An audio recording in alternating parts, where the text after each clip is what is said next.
Hello viewers! మీ book తయాసానికి స్వాగతం. ఈరోజు నేను చేయబోతున్నది పప్పు పులుసు.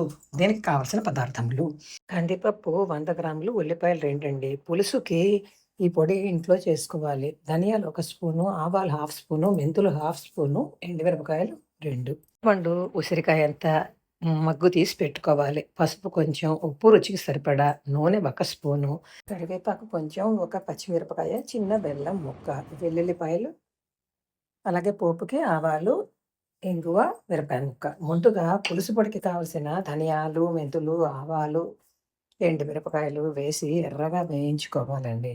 ఈ ఎర్రగా వేయించుకున్న ఈ పదార్థాన్ని తీసుకెళ్ళి మిక్సీ జార్‌లో వేసి దాన్ని కోర్స్‌గా అంటే రఫ్‌గా కొట్టుకోవాలండి.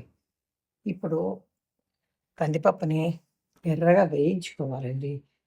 డ్రై రోస్ట్ చేసుకోవాలి. చేసుకున్న పప్పును కొంచెం కుక్కర్‌లో పెట్టి చాలా మెత్తగా ఉడికించుకోవాలండి. ఇప్పుడు ఈలోపుగా మూకుడు పెట్టుకొని అందులో పోపు వేసుకొని, ఆ పోపులో వెల్లుల్లిపాయలు వేసుకొని, ఆ పైన ఉల్లిపాయ ముక్కలు తరుక్కొని వేసుకొని, ఆ ఉల్లిపాయ ముక్కల్ని ఎర్రగా వేయించి, ఆ పైన కొంచెం ఉప్పు వేసి ఉడకబెట్టి, తర్వాతని చింతపండు మగ్గు పోసి, బాగా ఉడికే వరకు మూత పెట్టి ఉడికించుకోవాలి.